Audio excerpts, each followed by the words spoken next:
amigos, se ha incorporado don Orión Mejía, el jefe del equipo mediático, sin duda alguna. Quien en estos asuntos está muy sentido porque él aprecia tanto al PLD como partido político. Eso sí. Que ha sido soporte de todos los alcances que hemos tenido desde 1996 a la fecha. Buenos días, don Orión. Saludos. Gracias por estar con nosotros, señores. Lo primero, que yo soy el periodista menos enterado, porque ustedes me están diciendo, no sé si fuera de récord, dentro del récord, que 6 miembros del comité político del PLD se van del partido. Eso es lo que dicen. Escuché a algunos colegas decir eso esta mañana. No, porque de la gente bien informada del país. No, han demostrado siempre. Han demostrado que tienen... Entonces no estaba informado. Me sorprende la noticia que ustedes fuera de récord, calladamente, para que la gente no lo sepa, lo dicen. ¿Fue así? No, lo estamos repitiendo, porque dice Orión, vos hablo yo de... Oye, Mose, ya te tiraron a ti solo. No, fue el que me trajo la información. Yo escuché a unos colegas decir... ¿Qué le escuché a unos colegas? Miren, nosotros tenemos un experto dentro de un momentito que va a hablar con nosotros, y tiene un hombre, un colega, un gran amigo peruano, Derlis Guzmán Tejeda. Él es estratega político. Con él vamos a hablar muchas cosas y quizás pueda hacer este comentario breve que voy a hacer al comienzo. Dice Pedro, cuando estábamos hablando fuera del aire, que ojalá que la República Dominicana no ingrese al periodo, a la situación de crisis que ha tenido Perú, Ecuador y Venezuela. Ese triángulo sudamericano que dice nuestro invitado que sin duda alguna afecta a toda América Latina, porque el peso específico de la economía y de la principalía política y geopolítica de esos países. Pero yo digo que todavía hoy la República Dominicana está dando una muestra de madurez, porque ya la experiencia, a pesar de que ha pasado casi 50 años de la Revolución de Abril, todavía queda muy impregnada su consecuencia, su situación, en más de una generación viva en la República Dominicana. Esta generación es de los millennials, que no conoce el infierno, pero sin embargo, los que están detrás dirigiendo la generación de los millennials y ahora de los centennials y de otras cosas más, sí saben y están conduciendo a esa generación diciendo, no, espérate. Es más, se han producido cracks como... A veces me llama la atención porque yo tanto lo menciono, que es el de 2002, 2004, que la gente iba a los supermercados, no encontraba nada, que el dólar estaba a 60 por 1, que era una hiperinflación, que el país estaba en estado de default, es decir, ya declaradamente sin posibilidad de pago de sus compromisos financieros externos, sin acceso a ninguna fuente de financiamiento. Y una clase media que es la que felizmente tiene todas las influencias políticas del país, porque todavía no tenemos una clase obrera con fortaleza como para hacer un contrapeso. Los sindicatos se fueron durante los gobiernos del presidente Balaguer y lo que quedaron fueron comprados en los gobiernos liberales. De manera que la clase media está trabajando sola, sin un contrapeso, pero qué bueno que tiene un nivel de conciencia importante. Después de eso, todavía hoy, más 15 años después, nosotros estamos recogiendo todo el déficit, toda la situación del año 2002-2004. Entonces, no es verdad, yo lo digo con toda sinceridad, no es verdad que esta generación anterior a los millennials podría tener ninguna otra aventura de esa naturaleza. Yo lo digo, no es posible, pero no quiere decir que no se reclamen las cosas, quiere decir lo que está pasando ahora. Que llega el momento en que la Junta Central Electoral dice qué es lo que se necesita. La revisión de los equipos electrónicos, vamos a revisarlo. Y por ahí no vamos, y todas las vías de derecho pueden ser usadas. Y la única acción política que se puede tomar es la que tú señalaste fuera de récord. Bueno, no podemos estar juntos. Nosotros vamos a lucharle de otro litoral, claro. Y consideramos que la delincuencia política y otras expresiones que se dan. Bueno, así es. Pero se fue Juan Bosch siendo líder del PLRD, claro, y indiscutible líder del pueblo dominicano. Y dijo, yo no puedo convivir con esa gente. Y fundó un partido a los 60 años de edad. A los 60 años Juan Bosch fundó un partido. Un partido no se funda y se desarrolla y se convierte en una opción de poder de un día para otro. Y Juan Bosch, uno de los líderes más prominentes de América Latina, fundó un partido a los 60 años, con una convicción de joven, completar la obra de Juan Pablo Duarte. Y en los momentos en que la juventud estábamos hablando de cambio, de revolución y de todo lo demás. Juan Bosch nos guió. O sea, un hombre de 60 años, es como nosotros decir ahora los millennials, decirle a los Pablo Duarte 150 años después, o sea, sí, un hombre de una visión. Entonces, no, pero además, todos nosotros teníamos el aire del socialismo y los cambios radicales, y Juan Bosch nos llevó por una vía que evitó lo que pasó décadas, 10 años atrás. ¿Qué decíamos nosotros 10 años atrás? Los comandos clandestinos son la guía y el camino. Esta lucha va a llegar a la guerra popular. O sea, todo el mundo estábamos en la idea de que aquí hay que hacer una revolución tipo Sendero Luminoso, tipo los camilistas de Bolivia, tipo el FMLN de El Salvador, y por ahí nos íbamos, tipo los Nicaragua. Esa era la idea, y bajo la luz luminosa del camarada Fidel Castro. En eso no era que estábamos todos. Y Juan Bosch llevó y dijo, no, educación política. Nos hizo leer 21 folletos, incluyendo nos hizo leer la historia de Haití. El folleto número 21 era la historia de Haití. Y nos educó políticamente para saber lo que era precisamente dar no se puede dar un salto, él decía, lo que yo le dije a usted al comienzo. Este país no puede, así mismo como no podíamos ser los socialdemócratas que aspiraba el doctor Peña Gómez, porque la sociedad europea tenía un desarrollo del cielo a la tierra respecto a la República Dominicana. Pero tampoco podíamos hacer la revolución cubana. Y como tú sabes cómo fue que Juan Bosch enseñó al comité político del PLD que no era posible ese tipo de revolución, llevando al comité político, que eran 6 personas o 7, al cementerio de La Habana.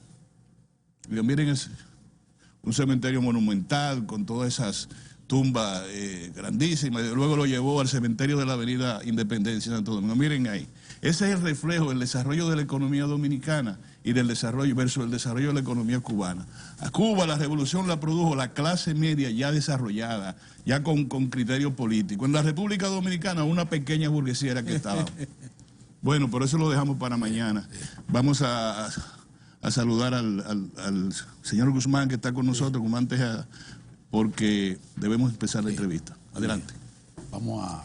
Buenos días, señor Guzmán Tejada, estratega político peruano. Mire, nosotros, usted ha vivido, tiene ya medio mes aquí, la quincena, y ha vivido estos acontecimientos recientes. ¿Cuál es su apreciación? Bueno, escuchaba sus reflexiones. Primeramente, gracias por la deferencia y la invitación de estar hoy en su prestigioso programa. Y bueno, esto produce una serie de lecturas desde un proceso electoral en sus elecciones primarias, donde es una práctica política importante de las organizaciones político-partidarias que yo felicito puedan en vuestro país tener la estructura y la vigencia que tienen. Provengo de un querido país como el Perú, donde a través de un régimen muchas de las organizaciones políticas quedaron literalmente desmanteladas a partir de campaña de despolitización que le arrebataron a la sociedad civil esta praxis tan necesaria para poder construir esta relación entre gobernantes y gobernados. Nosotros hemos experimentado algunos aventureros de la política que nos han dejado más nostalgias que emociones y reconocimientos a sus desempeños gubernamentales. Entonces yo creo que lo que está viviendo esta etapa en vuestro país es que si este tipo de desenlaces construyen crisis, enhorabuena. Las crisis nos contrastan con los espejos de la verdad para poder reflejarnos qué clase de sociedad somos y para qué y contra qué estamos preparados para salvaguardar los activos de una democracia. Esa democracia que está siendo puesta a prueba en todos estos ejercicios deberá enriquecer. Lo que sí, y les participo en una preocupación, es que la participación, para la redundancia, de la ciudadanía todavía es de baja intensidad en República Dominicana respecto al rol que tiene que jugar.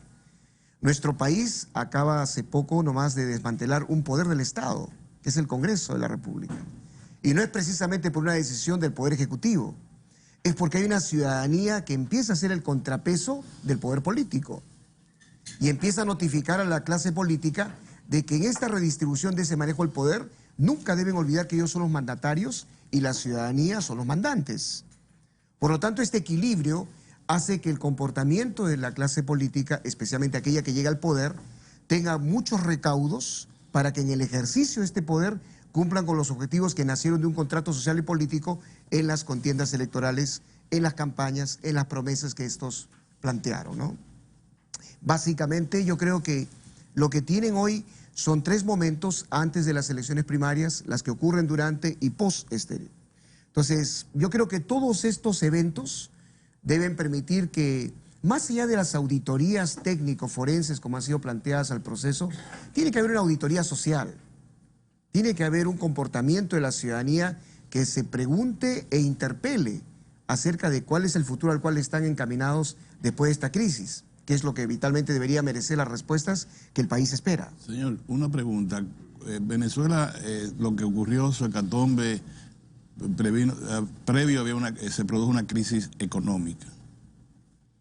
En el Perú sucede lo mismo. En el Ecuador es una crisis económica que precede a una crisis política. Aquí no hay una crisis económica. Por tanto, yo quisiera saber ese componente. Nosotros siempre tenemos el miedo de que se arme un lío, de que, bueno, volvamos a tiempo que no queremos. Pero yo llamo mucho la atención de que una crisis política debe estar precedida de una crisis económica.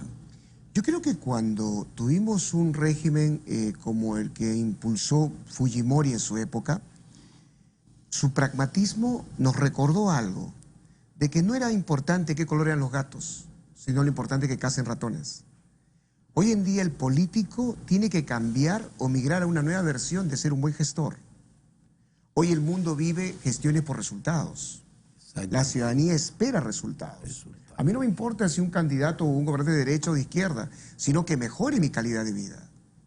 Y por lo tanto, en esa eficiencia es que precisamente la economía es un resultado de actos de gobierno donde permita que obviamente la redistribución de la riqueza y toda la capacidad productiva de un país adecuadamente gerenciada en un eficiente manejo desde el poder político permita que justamente los objetivos se alcancen. Entonces, yo creo que en República Dominicana, como en el resto de países de América Latina, hay que cuidar estos 3 pilares, ¿no? La política, la economía y la sociedad, porque esto es una ecuación y tenemos que aprender a coexistir de que son indicadores que permiten medir el resultado de una gestión.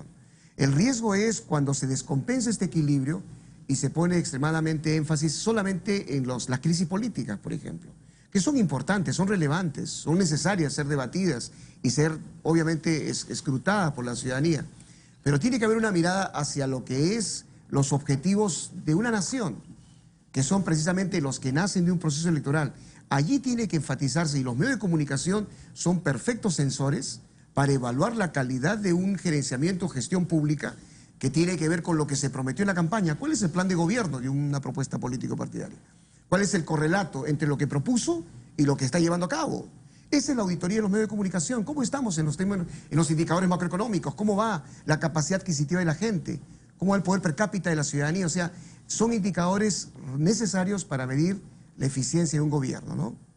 Está en déficit el liderato político en América Latina. Hemos visto, por ejemplo, Perú es un buen ejemplo de que de repente fallan los socialdemócratas, fallan los izquierdistas, fallan los derechistas, con Fujimori a la cabeza, y luego vienen los tecnócratas, que no solamente fallan, sino que producen tragedias. Ciertamente. ¿Es eso una constante, puede ser una constante en América Latina?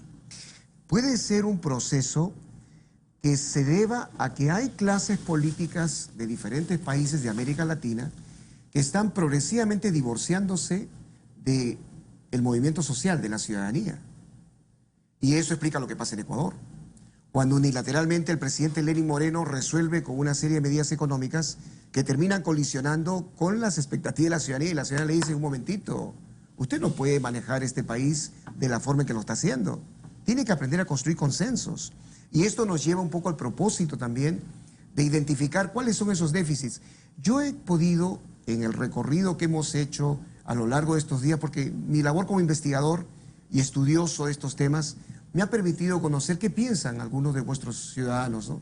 Y ellos tienen otro tipo de jerarquía de problemas que vive el país. En un 100% la mayoría me habla, por ejemplo, de los temas de inseguridad ciudadana. Esa es una cotidianidad que vulnera la vida de la gente, su calidad de vida. Mientras tenemos una esfera de la política que lucha con su propia agenda, la ciudadanía está tratando de poder enfrentar sus retos en el día a día de lo que sí comprometen su calidad de vida. Este tipo de, yo siempre lo comparo con una quizás metáfora que puede servir.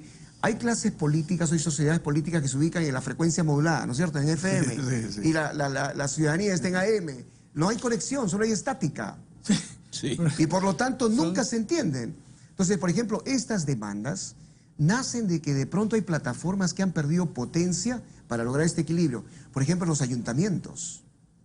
Es increíble cómo tienen ustedes ahí una extraordinaria oportunidad para transferir competencias a través de un Estado descentralizado y desconcentrado que redistribuye estas competencias y el ciudadano se siente empoderado desde esta relación entre el gobierno de la ciudad, el gobierno del vecino, el gobierno del ciudadano, para poder implementar cuáles son esos mecanismos que ayuden a poder estimular esa participación. Las audiencias de rendición de cuentas, las audiencias del presupuesto participativo, los mecanismos donde la ciudadanía, frente a su síndico, nos decimos, ok, ¿cómo vamos? Hagamos un inventario, un balance de tu gestión. Ahí existen los mecanismos de la revocatoria y la vacancia de los alcaldes. Por lo tanto, estos andan pero muy rectos en su línea de cumplimiento y promesas pactadas. Porque tienes un ciudadano que hace empoderado para que ayude, coadyude a que la gobernabilidad... Hay un pensamiento que acompaña este concepto que siempre lo desarrollo. Qué difícil es gobernar un país inhabitable como habitar en un país ingobernable. O sea, gobernabilidad y habitabilidad van de la mano. Así es. Excelente. Excelente. Qué pena que tengamos tan poco tiempo, porque es refrescante, sí. Este tipo de visión que nos viene de tierra firme. Acuérdense que nosotros estamos en una isla, en el medio del Caribe. Y a veces pensamos así, pero insularmente. Quizás si me regalan 2 minutos para poder destacar en base a su comentario, hay algo que pertenece a una sana envidia de lo que ustedes tienen acá. Si bien es cierto, tienen una industria turística muy potente, hay algo que ya la superó y quiero que por favor no la pierdan. Es la industria de la hospitalidad.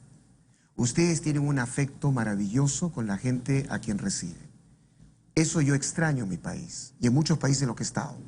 Ustedes han cultivado las relaciones afectuosas que nos hacen que cuando nos vayamos de su país es lo que más queda en nuestro corazón más que en nuestra mente. Cómo fuimos tratados. Y ustedes tratan de la forma que realmente perduran en la memoria de las personas que los llegamos a... Y es verdad, porque es un tratamiento coherente con todo lo que nos visita. Muchas gracias. Esa es una gran fortaleza. Muchas gracias. Delis Guzmán Tejada, estratega político peruano, agradecemos muchísimo que nos dé esta refrescante visión. Tan pronto usted venga, por favor, nuestra producción le va a dar el teléfono para que esté con nosotros. Claro, es un compromiso obligado, porque yo sé que usted va a retornar por lo de la hospitalidad. No, cierto, estamos de acuerdo. Sí, verdad. Muchas gracias, usted es muy amable. Gracias. En breve volvemos entonces con el doctor Rafael Alburquerque, ex vicepresidente de la República, miembro del comité político del Partido de la Liberación y amigo de nosotros. Y sobre todo, amigo de nosotros. Volvemos en breve.